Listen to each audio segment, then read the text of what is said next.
2 मार्च को बहन मायावती ने एक बड़ी से प्रेस कॉन्फ्रेंस करके बहुजन समाज पार्टी की राजनीति पर एक बड़ा सवाल या निशान खड़ा कर दिया है, जहां उन्होंने प्रेस कॉन्फ्रेंस के दौरान और पार्टियों की तमाम पदाधिकारियों की बैठक में जो बड़ा फैसला लिया, उससे बहुजन राजनीति पर भी एक बड़ा सवाल के साथ साथ संशय भी पैदा हो रहा है। और साथ ही बहुजन समाज पार्टी में काम करने वाले तमाम वरिष्ठ और छोटे तमाम कार्यकर्ता और पदाधिकारी भी अब संशय में है कि उनका भविष्य क्या होगा, और साथ ही बहुजन समाज पार्टी का भी भविष्य क्या होने वाला है। नमस्कार, जय भीम। मैं डॉक्टर महेश वर्मा, आप देख कल यानी कि 2 मार्च को बहन मायावती ने एक बड़ी से प्रेस कॉन्फ्रेंस करके बहुजन समाज पार्टी की राजनीति पर एक बड़ा सवाल या निशान खड़ा कर दिया है, जहां उन्होंने प्रेस कॉन्फ्रेंस के दौरान और पार्टियों की तमाम पदाधिकारियों की बैठक में जो बड़ा फैसला लिया, उससे बहुजन राजनीति पर भी एक बड़ा सवाल के साथ साथ संशय भी पैदा हो रहा है। और साथ ही बहुजन समाज पार्टी में काम करने वाले तमाम वरिष्ठ और छोटे तमाम कार्यकर्ता और पदाधिकारी भी अब संशय में है कि उनका भविष्य क्या होगा, और साथ ही बहुजन समाज पार्टी का भी भविष्य क्या होने वाला है। जहां उन्होंने अपने प्रेस कॉन्फ्रेंस में आकाश आनंद, जो उनके भतीजे हैं, और साथ ही उन्हें नेशनल कोऑर्डिनेटर और उत्तराधिकारी पद से मुक्त कर दिया था, लेकिन आज उन्होंने एक बड़ा ट्वीट करके आकाश आनंद को पार्टी से ही निष्कासित कर दिया है। और उन्होंने अपने ट्वीट में साफ कहा है कि जहां मैंने कल उन्हें पार्टी के तमाम उन पदों से मुक्त किया था, उन्हें मैच्योरिटी दिखानी चाहिए थी, उन्हें इंतजार करना चाहिए था, परिपक्वता दिखानी चाहिए थी, लेकिन आकाश आनंद ने एक बड़ा ट्वीट और एक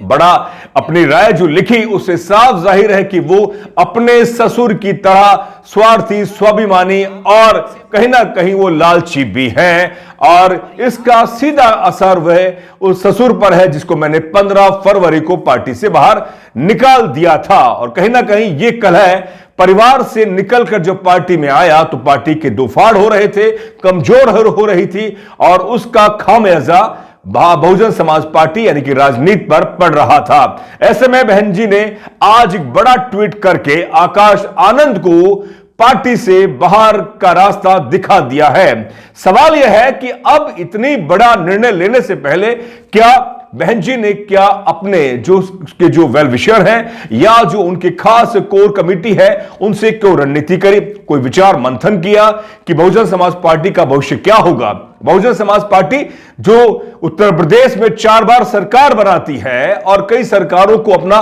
समर्थन देती है केंद्र में, आज उसकी स्थिति है कि उस पर लगातार सवाल उठ रहा है। आकाश आनंद ने जो अपनी राय लिखी, उसमें लिखा कि बहुजन समाज पार्टी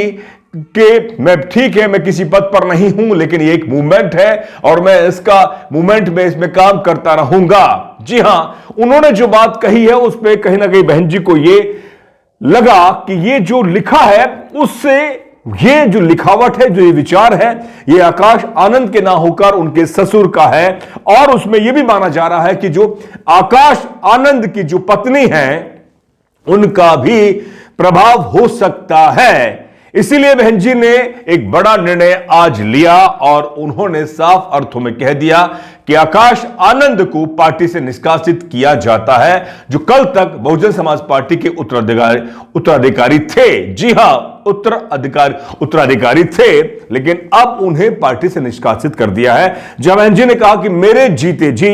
अब बहुजन समाज पार्टी का कोई भी उत्तराधिकारी नहीं होगा, जो भी सिपाही, जो भी कार्यकर्ता सच्चे निष्ठा से काम करेगा वही इस पार्टी को आगे लेकर जाएगा। सवाल यह है कि बहन जी की उम्र लगातार बढ़ रही है, जो उम्र होती है उसमें किसी का वश नहीं चलता, शारीरिक और मानसिक जो आपकी जो अवस्था है उस पर भी सवाल उठते हैं।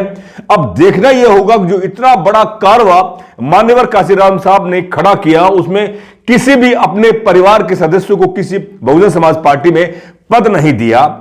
बहन जी ने जहां पहले वो कह रही थी कि मैं किसी भी अपने परिवार के सदस्य को, रिश्तेदारों को मैं इसमें कोई बड़ा पद या नहीं दूंगी, लेकिन जब उन्होंने अपने भाई और अपने भतीजे को बड़ा पद दिया तो उन पर भी परिवारवाद का सवाल उठा। लेकिन अभी यह भी सवाल उठ रहा है कि एक तरफ उन्होंने अपने भतीजे को पार्टी से निकाला, पहले तमाम पदों से मुक्त किया, लेकिन अभी भी वह अपने भाई को कई बड़ी जिम्मेदारियां उन्होंने दी हुई है, जैसे कि राष्ट्रीय उपाध्यक्ष, साथ ही नेशनल कोऑर्डिनेटर। अब सवाल यह है कि जहां वो एक तरफ अशोक सिद्धार्थ पर उन्होंने सवाल उठाया कि वह लालची और पार्टी को दोफाड़ कर रहे थे और उसका असर कहीं ना कहीं आकाश आनंद के पॉलिटिकल करियर को खत्म करने का अगर किसी को श्रेय जाता है या कहीं जो है वो अशोक सिद्धार्थ पर है, और ये आकाश आनंद इस बात को नहीं पहचान पाए। जी हां, नहीं पहचान पाए, और वह अपने महत्वाकांक्षा को आगे रखते हुए जो उन्होंने जो बात कही है ट्वीट के माध्यम से, वह सवाल खड़ा कर रही थी बहन जी के निर्णय पर, और बहन जी को यह राज नहीं आया और बहन जी ने एक बड़ा निर्णय ले लिया। अब सवाल है कि क्या बहुजन समाज पार्टी सिर्फ और सिर्फ एक परिवार की पार्टी बनकर रह गई? क्या ये लाखों करोड़ों जो कार्यकर्ता जिन्होंने शादी ब्याह नहीं किया, अपना करियर नहीं बनाया, वो सिर्फ और सिर्फ बहुजन समाज पार्टी को आगे ले जाने में, सत्ता तक आगे सुरमौर बनाने के लिए वो जीवन पर्यंत लगे रहे? अब उनके उस त्याग बलिदान का क्या होगा? जहां बहन जी लगातार इस तरह के ट्वीट कर रही है, प्रेस कॉन्फ्रेंस कर रही है, तो उनके भी निर्णय पर भी सवाल उठ रहा है। जहां वो आकाश आनंद को पहले हटाती है उत्तराधिकारी से, उन्हें कहते हैं कि वो मैच्योर नहीं है, परिपक्व नहीं है, लेकिन फिर 47 दिन बाद उन्हें परिपक्व भी कहा कर दिया जाता है, उन्हें उत्तराधिकारी बना दिया जाता है, उन्हें कई तमाम बड़े पदों पर उन्हें नियुक्त किया जाता है, लेकिन अब उन्हें पार्टी से निष्कासित कर दिया, यानी बाहर कर दिया। अब सवाल में सीधा सा यह है कि जब हमारे सामने ये सवाल आता है कि बहुजन समाज पार्टी कोई एक परिवार या किसी एक विशेष की पार्टी नहीं है, जैसा कि मान्यवर काशीराम साहब ने अथक जीवन में संघर्ष करके ये इतनी पार्टी का इतना बड़ा एक किला, इतना बड़ा एक पूरी भारत के अंदर एक राजनीतिक क्रांति खड़ी की। अब देखना यह होगा कि जो हजारों सालों की गुलामी के बाद सत्ता पर काबिज होने वाला जो बहुजन समाज पार्टी थी, वो धीरे धीरे क्यों कमजोर हो गई। उसी से पता लगता है कि कहीं ना कहीं जो निर्णय लिए जा रहे हैं या जो राजनीति की जो नए तब्दीलियां होती हैं, उसमें बहुजन समाज पार्टी पूरी तरह से अपने आप को नहीं बदल रही है। या तो ये एक व्यक्ति एक आदेश पर चल रही है, यही पार्टी को लेकर सवाल खड़ा हो रहा है कि आखिर अब बहुजन समाज पार्टी का भविष्य क्या होगा। जी हां, बहन जी का ट्वीट, उन्होंने साफ कहा कि ससुर के प्रभाव में आकाश आनंद का पॉलिटिकल करियर खत्म हुआ, उसी के प्रभाव में उन्होंने जो आज एक बड़ा ट्वीट किया है, और सीधे सीधे कहीं ना कहीं वो बहन जी पर तंज था कि ये किसी विशेष की पार्टी नहीं है या किसी एक व्यक्ति का विचार नहीं है, ये पूरा बहुजन विचार है। तो ये माना गया बहन जी को कि ये अगर आकाश आनंद पार्टी में रहते हैं और वह अपना सिस्टम चलाते हैं, अपना एक गुट बनाते हैं, तो पार्टी कमजोर होगी, और कहीं ना कहीं बहन जी की जो ताकत है बीएसपी में वो कमजोर हो सकती है। इसीलिए बहन जी ने आज ये निर्णय लिया। ये तो रही बहन जी और आकाश आनंद और अशोक सिद्धार्थ की बात, लेकिन अब सवाल आता है कि बीएसपी बहुजन समाज पार्टी का भविष्य क्या होगा। जी हां, भविष्य क्या होगा, यही सवाल लगातार तमाम पत्रकार बुद्धिजीवी पूछ रहे हैं। बहुजन समाज पार्टी किसी विशेष व्यक्ति की पार्टी नहीं है।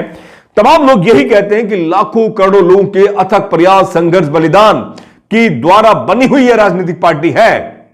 और उसी विचार को लेकर कई राजनीतिक पार्टियां भी खड़ी हुई। आजाद समाज पार्टी के राष्ट्रीय अध्यक्ष लगातार संघर्ष कर रहे हैं सड़क पर, संसद में, और वह भी कल कह चुके हैं कि ये बहन जी का एक खुद का निर्णय है, वो क्या करती हैं क्या नहीं करती हैं वो उनका खुद का निर्णय है। जी हां, लेकिन जिस तरह से वो निर्णय ले रही हैं, आकाश आनंद को पहले पार्टी से तमाम पदों से हटाती है, फिर लेती है, ये कहीं ना कहीं पार्टी की जो रणनीति है, उसका जो आगे की जो संभावना है, उस पर सवाल उठता है। तो मैं आपसे जो कहने जा रहा हूं, अब जो उसकी कोर कमेटी है, जो उसका मूवमेंट है, उसका जो आगे जो मिशन का जो संभावना है, उस पर सवाल क्यों नहीं उठता, ये आज इसी पर हमने आज आपसे बात करी है। बहन जी कल क्या निर्णय लेंगी, परसों क्या लेंगी, 2 महीने बाद क्या लेंगी, इस पर भी बहन जी के तमाम सवाल उठ रहे हैं। क्या बहन जी जो निर्णय लिया है उस पर कितना अड़िग रहेंगे, यह भी एक बड़ा सवाल है, क्योंकि पहले भी बहन जी इस तरह के कई निर्णय ले चुकी है, उसके बाद में बहन जी के निर्णय उन्होंने खुद ने ही पलट दिए। अब सवाल यह है कि बहन जी पर यह सवाल बीएसपी के पदाधिकारी नहीं उठा सकते, क्योंकि उन्हें मालूम है कि एक भी सवाल किया तो उनको भी अनुशासनहीनता के तहत घर का रास्ता दिखा दिया जाएगा। जी हां, लेकिन सवाल आखिर में मेरा यह है कि जो लाखों करोड़ों वंचित दलित बहुजन समाज के जो आवाम है, जो सोच रही थी, समझ रही थी, जो उसको लग रहा था कि वह सत्ता पर काबिज होंगे और उन्हें भी हक अधिकार मिलेंगे, उन्हें सम्मान मिलेगा, उनका क्या होगा, उनके स्वाभिमान अस्मिता का क्या होगा? क्योंकि राजनीतिक पार्टी सिर्फ चंद सालों में नहीं बनती, उसके लिए अथक प्रयास, लंबा संघर्ष करना पड़ता है। उस संघर्ष को, उस बुनियाद को अगर इस तरह से धीरे धीरे उस मकान की, उस किले की ईंटों को अगर आप इस तरह से निकाल कर उसको ढेर कर देंगे, तो आप समझ सकते हैं कि बहुजन राजनीति, मान्यवर कांशीराम साहब का संघर्ष, बाबा साहब का मिशन एक दिन इसी तरह से धीरे धीरे क्षण क्षण खत्म हो जाएगा। और उसका अगर किसी पर जिम्मेदारी है तो मुझे लगता है कि बहन जी की सबसे बड़ी जिम्मेदारी रहेगी, और उस पर भी बहन जी को कहना चाहिए, सवाल उठाने भी चाहिए तमाम उन बहुजन चिंतकों को जो कि बहुजन राजनीति को सशक्त और लोकतंत्र में सबसे मजबूत करना चाहती है। क्योंकि बहुजन राजनीति सिर्फ 1 या 2% की नहीं, वो इस देश के 85-90% आवाम की राजनीति पर खड़ी एक सबसे शक्तिशाली राजनीतिक पार्टी की ओर बढ़ रही थी। लेकिन सवाल आज उसका भविष्य क्या है, उसी पर हमने आज आपके सामने सवाल उठाए हैं। देखते रहें डेमोक्रेटिक भारत, और इस वीडियो को अधिक से अधिक शेयर करें और अपने राय जरूर लिखकर भेजें। बहुत बहुत शुक्रिया। जय भीम, जय भारत, जय संविधान।